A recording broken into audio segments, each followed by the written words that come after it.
JM Ibarra pinutol na ang koneksyon kay Jess. JM nilayag ang JM Piang sa kanyang TikTok account.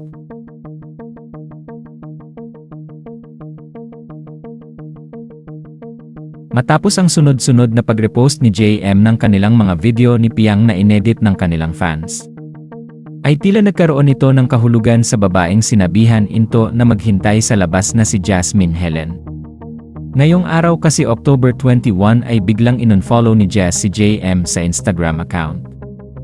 Sa kadahilanan din siguro na hindi nag-follow back si JM kay Jess. Gayunpaman ay malalaman sa pagtatapos ng PBB Gen 11 kung ano ang mangyayari sa mga housemates sa kung sino ang ilalayag ng ABS-CBN management. Sa kabilang banda masayang nakabanding kagabi ni JM ang kanyang pamilya, narito at panoorin natin.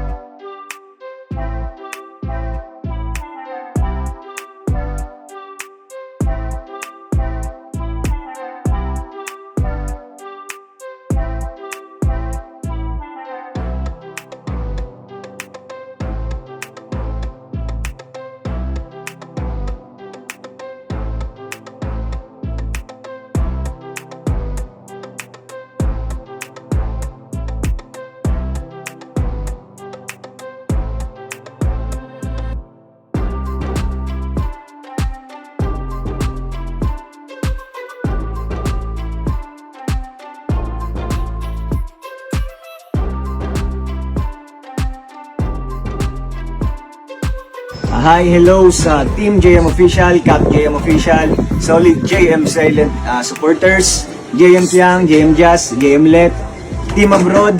Maraming salamat sa inyong walang sawang pagmamahal at pagsuporta sa akin, sa PBB. At sana huwag niyong kalimutang suportahan itong natitira nating Big 4. Abangan natin sa Big Night siyempre. Love you all.